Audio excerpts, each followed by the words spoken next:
guys for so many decades that we're heading towards a fucking catastrophe. And we've been being ignored. The scientists in the world have been being ignored. Flooding is getting worse around the world, and for two simple reasons.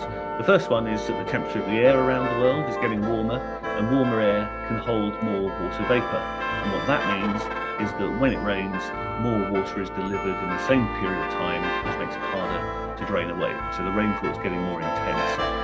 More than 100 people, 120 people have died, and hundreds more are still missing after the worst flooding in parts of Western Europe for several decades. Governments and businesses are lying about their climate promises. That we heard today from the head of the United Nations as it released a new and urgent climate report. The second reason is to do with coastal flooding, and it's because of sea level rise. So global heating is raising the level of the oceans because we're melting ice caps and also expanding the volume of water.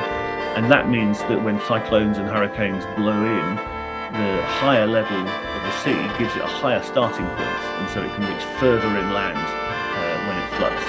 Stop this fossil fuel industry. We have to stop the financing of fossil fuels. We have to stop new fossil fuel projects. We don't have any carbon budget left. The more carbon we put into the atmosphere now, the worse everything is going to get.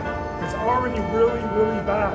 We're seeing heat domes, we're seeing people drowning, we're seeing famine starting to pop up, we're seeing wildfires getting worse. It's going to literally take us to the brink of civilizational collapse.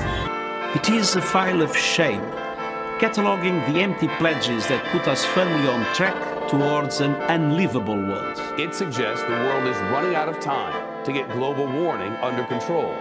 If we don't act immediately, scientists say the consequences will be catastrophic. Summer, scientists did a quick analysis to work out how much more likely climate change had made those floods. And what they concluded was that it was up to 9 times more likely that those very severe floods had happened because of global heating. You know, I'm having to do this because our government is basically ignoring all the evidence.